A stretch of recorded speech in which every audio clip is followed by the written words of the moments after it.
Them birds gonna fly, you already know. Brains sleep the snow, Eagles train to go. All right, let's talk about it. Week 6, Philadelphia Eagles at New York Giants playing in New Jersey. Let's talk about it. So the game started off with the Eagles having a great field position due to a botched kick by the Giants kicker on the kickoff. So they started off on the 40-yard line, which was great. They were moving the ball relatively okay with 2 big Saquon Barkley runs that total for 31 yards to start the game.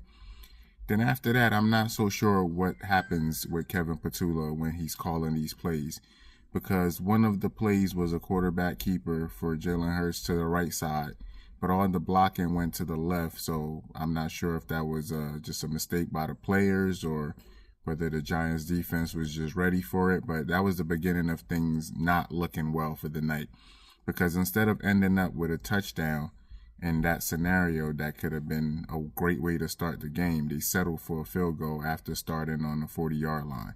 So things already look shaky right there. Following that, the Giants had a big kickoff return on their turn when they got the ball.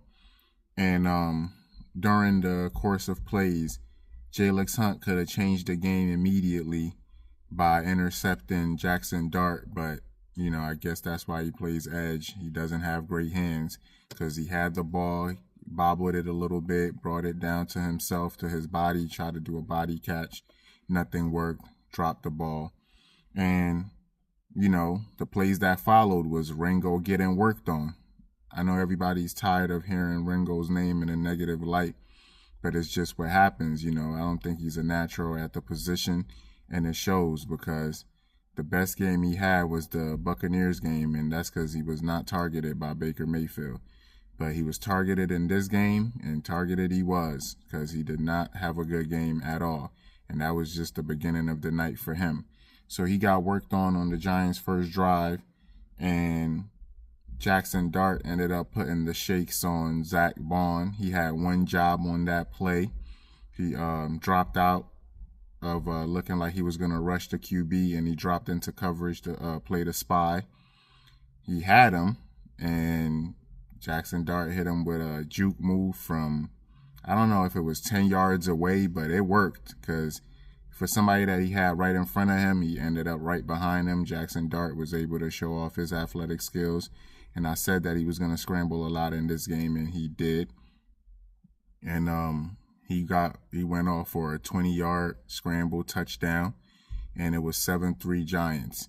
And going back to the Eagles not scoring a touchdown to start the game, that was the beginning of the points being lopsided, because the Giants now have a lot of confidence in how they're playing, because when they scored, they didn't tie the game, they took a lead. Following that, Jalen Hurts was sacked by Burns on a 3rd and 8, so that was a wasted possession on that.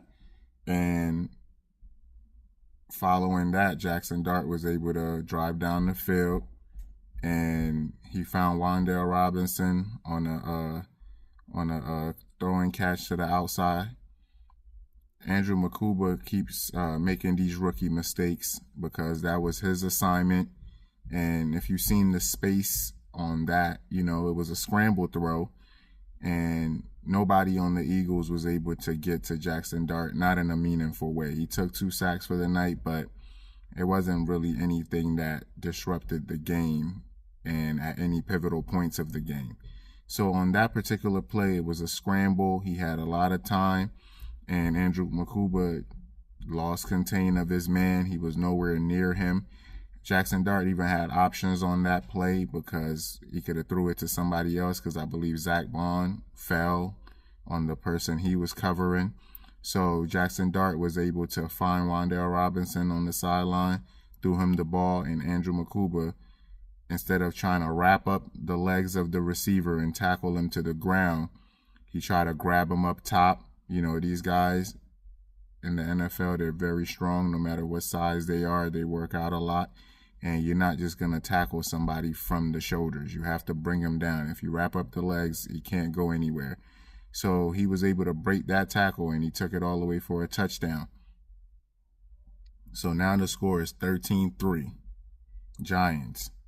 That's already bad for the Eagles, but they were able to drive on the next drive. They were able to drive down the field with Jalen Hurts completing a big throw to A.J. Brown for a 30-yard reception. It was a difficult throw and even a more of a difficult catch that A.J. Brown was able to bring in while having two defenders on him. So that got the drive going, and Dallas Goedert has some positive gains and receptions on that drive as well. So it was able to keep things moving. And Smitty caught a pass that put them in the red zone.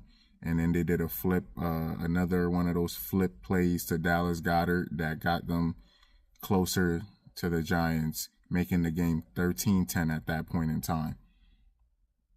Jordan Davis was able to sack Jackson Dart, one of the 2 sacks of the night, on a 3-and-out for the Giants. So it's looking like the Eagles have a chance in the game. Smitty and Brown caught first down passes on crosser routes. Dotson and Goddard was able to also get first down catches during that same drive. So the Eagles were driving. When they got to the red zone, there's 2 ways to feel about what they ended up having to do, because it shows a lack of creativity on the part of Kevin Patullo, but it's also a sense of security about just doing what you know how to do. They ended up doing 4 brotherly shoves in a row to get first downs and eventually a touchdown on that drive. And,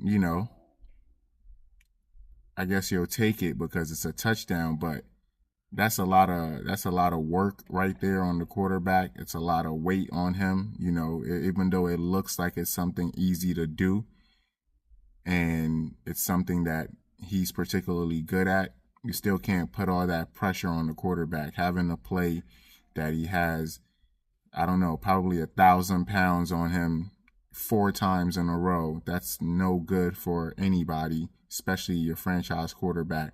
And you expect him to still play the full game, let alone the full season. Nevertheless, they got the touchdown on that, and they were able to get the game to the point where now the Eagles are up 17-13 Eagles.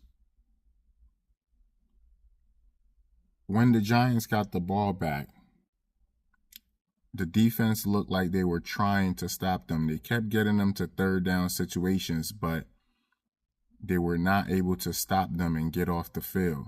Keely Ringo once again was getting worked on, and he gave up a big first down on a third down play. And after giving that up, he showed his laziness and his carelessness and his lack of awareness, because not only did his man beat him on the play, he forgot to even touch the man down after he caught the ball and hit the ground with nobody tackling him. Other Eagles players had to rally to the ball after the receiver got a few more yards after the catch, with Keely Ringo standing right next to him. In that moment, you could see Reed Blankenship letting Keely Ringo have a piece of his mind, because what are you doing? You play football. You don't know what's going on. Nobody touched the man down. He fell when he caught the ball, and you weren't able to all you had to do was just touch the person, and now he's down. But he didn't even do that. He was able to get up and get a few more yards. And every yard counts. Everything that's happening in the game, it counts, and it shows the enthusiasm that each team is willing to put in. The receiver could have got the ball and just stayed down, but he didn't do that. He got up, had the awareness to get a few more yards because he know that the defensive player, nobody touched him. Around the same time, Quinyon Mitchell went out with a hamstring injury. I don't know what play it happened on, but after that happened, it changed everything for the Giants and for the Eagles as well, because now you already have one side of the secondary questionable with Keely Ringo, but then now you have the stable side going out as well, and we have Adoree Jackson having to come in to replace Q. And that right there is when everything went to shambles. Adoree Jackson got worked on back-to-back plays immediately as soon as he entered the game, leading to Scatterboo being able to pick up a touchdown to make the game 20-17 for Giants. Burns kept beating Mailata the whole game. I don't know what's wrong with Jordan Mailata. I feel like he's maybe lost a step. Maybe he's injured as well. You know, they played a lot of games last year, and it seems to be catching up on the guys this year. But if you're going to suit up and you're going to play, there's no excuses. And he was getting beat all night. You know, if he held his blocks just for another second or even a touch of a second, who knows what could have happened on a few plays. But nevertheless, he kept getting beat, and it wasn't good for him. Towards the end of the second quarter, going into the half, Saquon Barkley was able to pick up a 20-yard run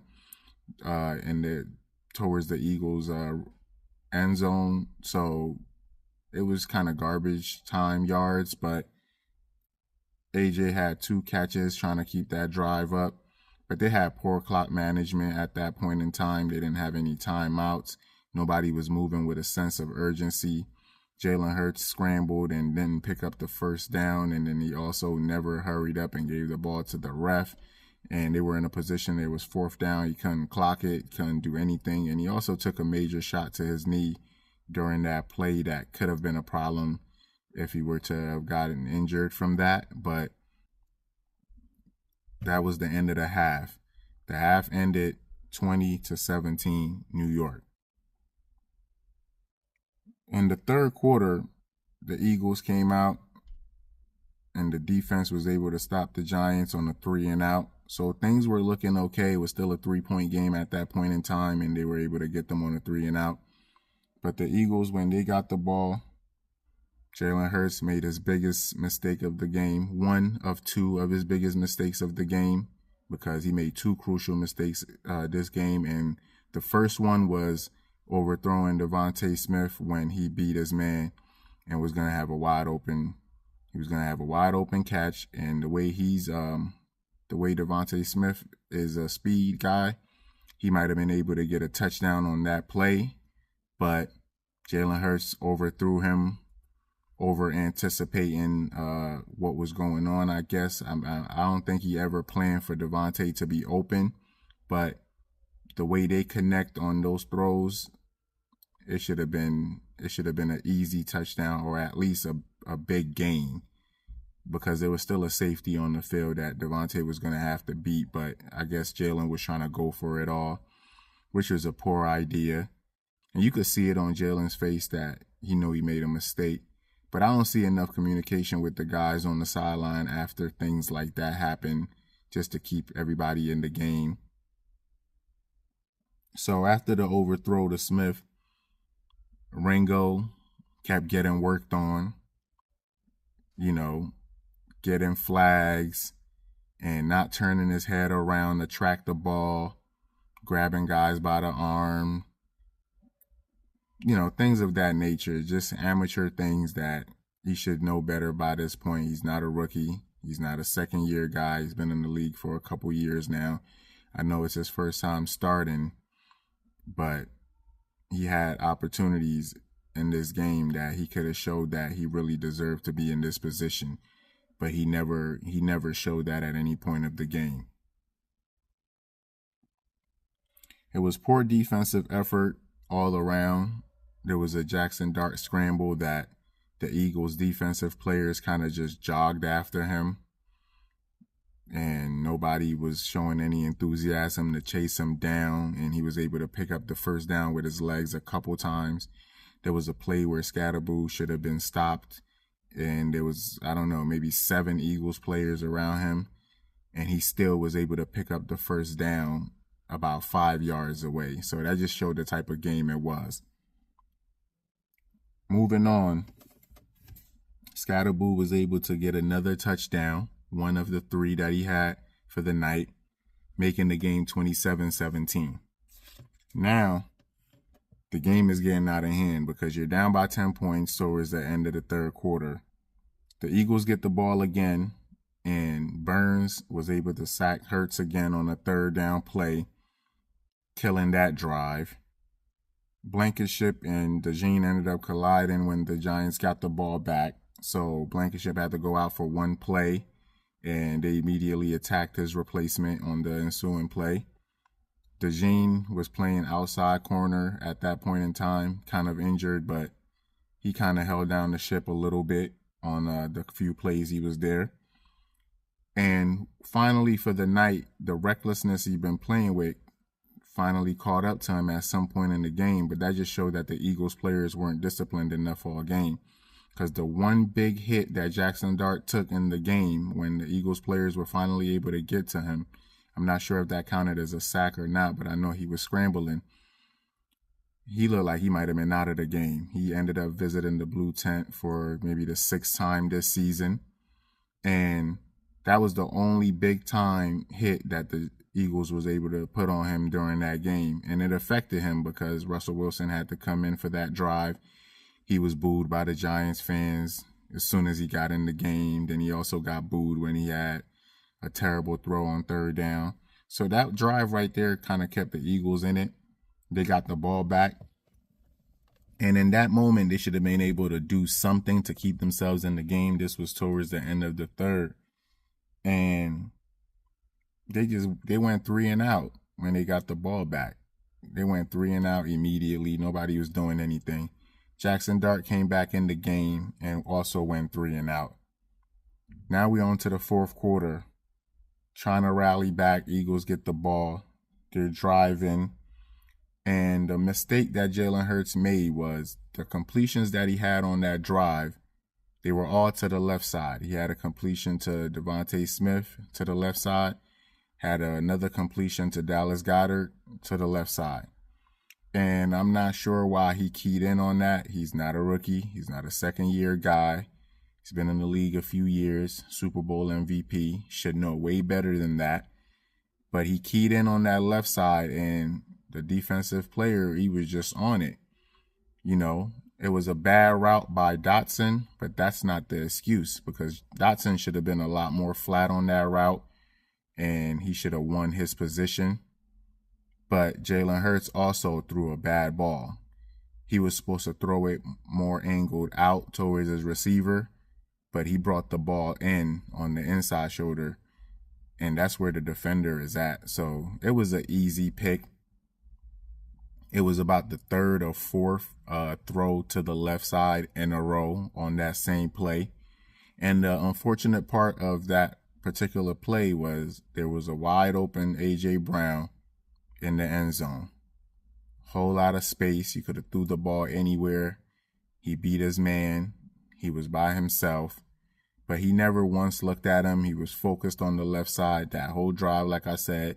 And on that play, he stared down the receiver and then threw the ball basically into the defender's hand. So that was just poor play by him. Poor play by him. And I'm sure if he could have that back, he probably would, because you don't throw that ball in that moment, and you definitely don't miss a wide open A.J. Brown. That should have been the first read in the end zone on that particular play, in that particular moment in the game, at that particular time.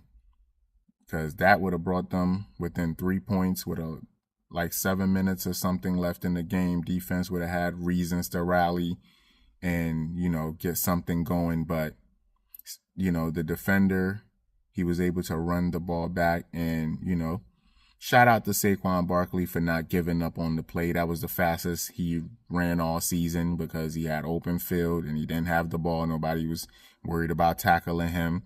And he saved the day from it being a pick six, which would have been bad for a QB1. And it would have been bad for the team altogether.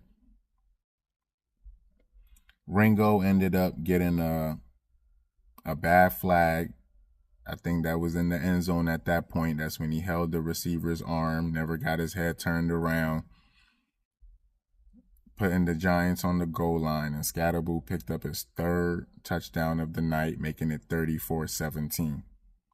After that, the Eagles had another drive, which was just going to be for pride at that point because they had no chance of catching up or winning. And A.J. Dillon, he tried to do too much on that particular play. I won't really blame him because he's just being a team guy, but he should have went down in that moment. He had an opportunity to go down, but he kept trying to fight for extra yards, and you can't fault him for that. In that moment, you just want to do anything to show that you're still in the game and you have a chance, and you want to keep fighting and believe that you have a chance. But he fumbled, and that was the end of the game. There's nothing else to talk about after that. Embarrassing loss, takeaways from the game. It was a bad game from Jalen Hurts through and through. I don't care about 283 yards. You know, those are empty passing yards, empty calorie stats. They do nothing for anybody except Jalen Hurts' overall number for the year. And I'm not sure what's going on with that, because games were being won with numbers that didn't look good in the passing game. And that's not a good thing, and you can't sustain that. But now that the numbers are being picked up, the losses are more than kind of just embarrassing. You know, last week lost to a second-year guy.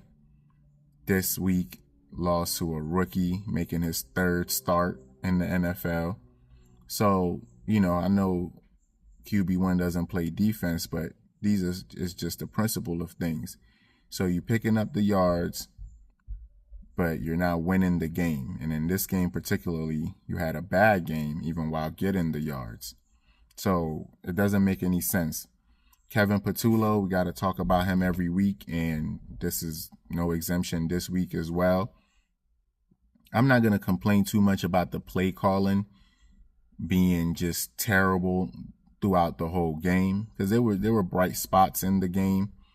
But you know, it comes down to execution, like they say, because like I said earlier, if they can just make the block for one more second, who knows what the play develops into. But then when you look at the receiver routes, they're just bad. I seen one particular play where I believe it was a third down, and nobody ran past the 1-yard line. It was a turnaround for everybody. Everybody's crowded. There's no innovative plays. There's no plays that's leaving anybody wide open. It's just always just short routes, comeback routes. The defender's still right on the man. There's no separation at all. I seen about 2 plays that Devontae Smith had clear space after he caught the ball. Other than that, every time they catch the ball, they get tackled immediately because they're tough catches. There's no separation, and it's just the type of play that it is. It's not really based on the players too much. It's the play calling and the type of plays that they're calling. Dallas Goedert has been shining this season, picking up touchdowns, and I believe that's for a reason.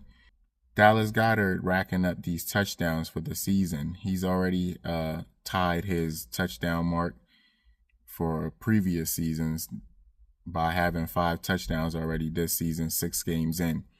And I believe that's to be able to package him out next year on a trade of some sort, or just make him look better on the market, because he's on a 1-year deal right now.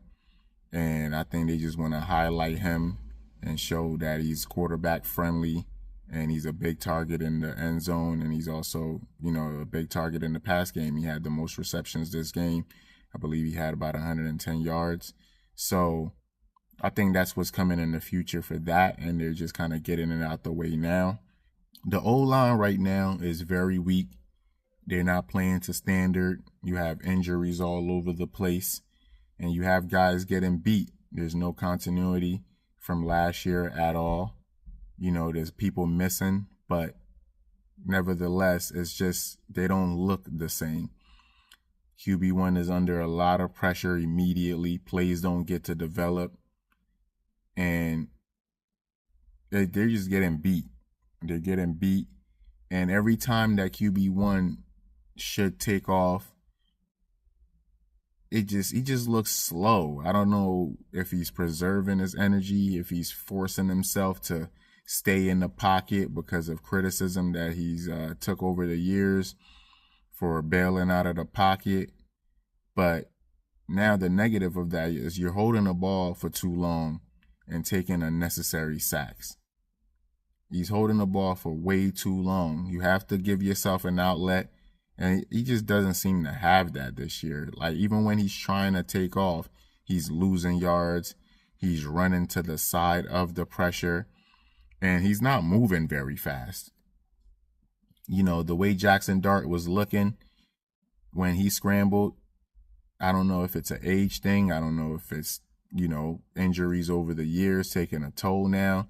I don't know if it's a wisdom thing, because after a while you kind of know, like, okay, if I do this way and I got hit by the defender, it might affect me this way. But when he takes off, he's not going anywhere at all. And he's usually getting tackled behind the sticks and just putting the Eagles in a negative situation. The D-line this year is very soft. They're not getting home to the quarterback at all. At all. You know, I'm not sure what's going on with that. I seen a point in the game where Jordan Davis was high-in with Jackson Dart and dapping it up in the middle of the game. You're supposed to be trying to get that guy. Why are you shaking his hand and shaking the running back's hand as well in the middle of the game when you're losing? I don't understand it. So to me, I don't know what they're doing, but they don't look the same at all either. So with the D-line being soft and not getting home to the quarterback, it's putting more pressure on the on Zach Bond and the other linebackers. They're not really performing the same as they've done over the course of last year. And the secondary is very weak this year as well. Besides for Quinyon Mitchell and Cooper DeJean, it's just, you know, and that's just one side of the field. You gotta hold the sides of the field down, both of them. And when you have a Dory Jackson and Keely Ringo in there, it defeats everything going on the other side, especially when more and more quarterbacks and offensive coordinators of other teams coming in to play the Eagles know that you just target those guys. Not only is Adoree Jackson on the smaller side, he's not great at tackling.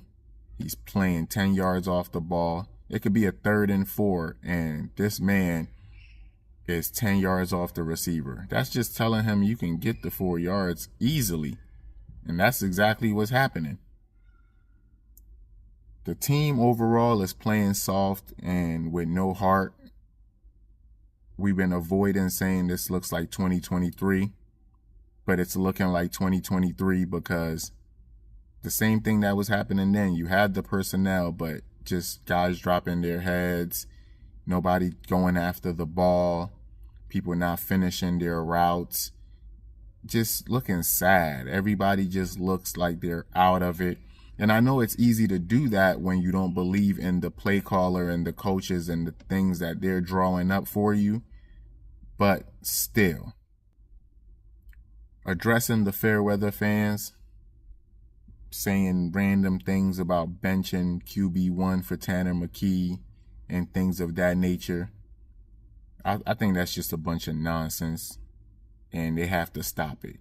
But one thing we know about sports is, you know, when you win, you have a lot of bandwagon fans that's just with you when things are good.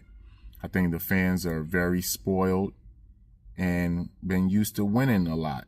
You know, I know that there's standards and we hold the team to a certain standard. That's why it's easy to complain about things. But everybody needs to calm down a bit on a lot of fronts. Calm down with the QB1 slander, because the national media does that enough. And this guy has took the team to the promised land 2 times in his short career and was able to accomplish the win one of the times, going against arguably one of the better teams of the decade, one of the better defensive coordinators of all time, and he was able to succeed and almost did it twice. So I think he has a lot of room to improve as a quarterback, but he also has a lot of room for that growth to be allowed. No other quarterback is dealing with as much turnover and the offensive coordinator than QB1 right now in the NFL. Whether it's from success and somebody poaching the coach and now he's a head coach somewhere else, or whether it was from the Brian Johnson type of situation where, there was a lack of success and they had to get rid of him. Whatever the case may be, it's a new OC every year. Every year. The Eagles front office have to do better with that, because that's not helping the development of a young quarterback, because he's still a young quarterback. And having somebody different in your ear every year doesn't help anything. So the Fairweather fans have to chill with the Tanner McKee talk. I like Tanner McKee as well, but he is a backup for a reason. The way that O-line is playing right now, if Tanner McKee goes in there, the same people that want him to play are the same people going to say, get him out of there. So we have to stop and move on and leave that alone and allow QB1 room to grow and improve throughout the course of the season. A.J. Brown should have not been a captain this year. I believe that was a pacifying move that they made when they put a C on his chest, because he's not behaving like a captain. And I'm not just going to talk negatively about A.J. Brown, because there's a lot that he does that I don't see and the rest of the fans don't see and the media doesn't see, because he's still a team guy in the sense that he's on the team and the players know what he does and what he brings to the table.